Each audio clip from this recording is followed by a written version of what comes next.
तर नमस्कार, तुम्ही पाहतात मराठी भूमी. महाराष्ट्राच्या राजकारणात सध्या एक मोठा वाद पेटलेला पाहायला मिळतोय. हा वाद आहे एका सामान्य शेतकरी पुत्राचा आणि राज्याच्या महसूल मंत्र्याचा. आणि या वादाने आता संपूर्ण राज्याचं लक्ष वेधून घेतलं आहे. तर चला मग सविस्तर जाणून घेऊया काय आहे नेमकं हे प्रकरण. तर शेतकरी पुत्र रविराज साबळे यांनी महसूल मंत्री चंद्रशेखर बावनकुळे यांना थेट प्रश्न विचारला. प्रश्न साधा होता पण गंभीर होता की तुमच्याकडे 1147 एकर जमीन कशी आली, एवढा पैसा कुठून आला. हा प्रश्न विचारल्यानंतर राजकीय वातावरण अचानक तापलं. कारण हा प्रश्न फक्त वैयक्तिक नव्हता, तर तो पारदर्शकतेवर थेट बोट ठेवणारा होता. या प्रश्नानंतर महसूल मंत्री बावनकुळे यांनी थेट आक्रमक पवित्रा घेतला. त्यांनी रविराज साबळे यांच्यासह एकूण 6 जणांना 25 कोटी रुपयांची मानहानीची नोटीस पाठवली. या नोटिसांमध्ये पत्रकार, सोशल मीडिया कार्यकर्ते आणि इतर काही व्यक्तींचाही समावेश आहे.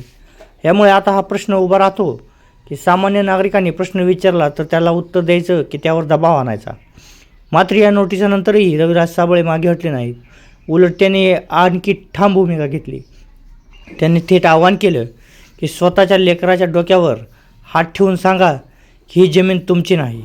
इतकंच नाही तर त्यांनी सांगितलं की त्यांच्याकडे अनेक पुरावे आहेत आणि योग्य वेळ आल्यावर ते सगळे समोर आणतील. त्यांचा सूर स्पष्ट होता की आम्ही शेतकऱ्यांची लेकरं आहोत, घाबरणार नाही, असा थेट सवाल रविराज साबळे यांनी बावनकुळेंना केला. वाद आणखी का चिघळला हे आपण पाहूया.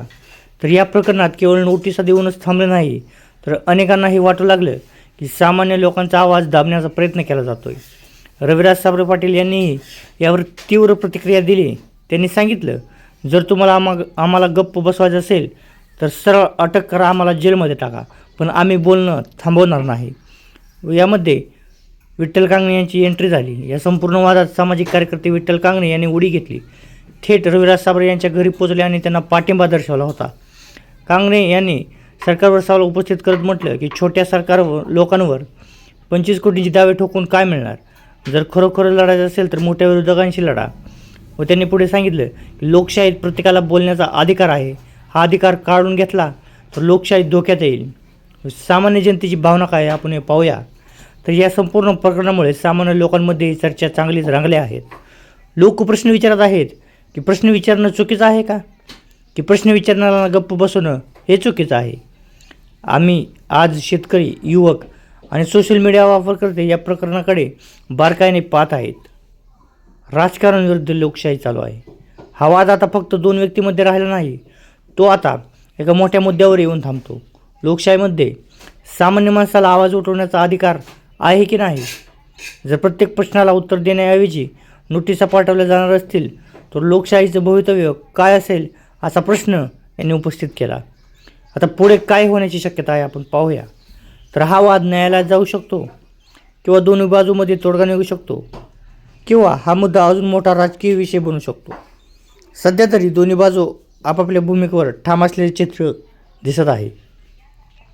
तर या संपूर्ण प्रकरणातून एक गोष्ट ही स्पष्ट होते की महाराष्ट्राच्या राजकारणात आता सामान्य लोकही थेट प्रश्न विचारत आहेत आणि हेच लोकशाहीचं खरं सौंदर्य आहे. पण त्या प्रश्नांना उत्तर मिळणार की दबाव येणार हे येणारा काळच ठरवेल. तर हा प्रश्न योग्य आहे का, की अशा पद्धतीनं आरोप करणं चुकीचं आहे. कमेंट करून नक्की सांगा. व अशा सखोल आणि निष्पक्ष बातम्यांसाठी पाहत राहा मराठी भूमी. जय महाराष्ट्र.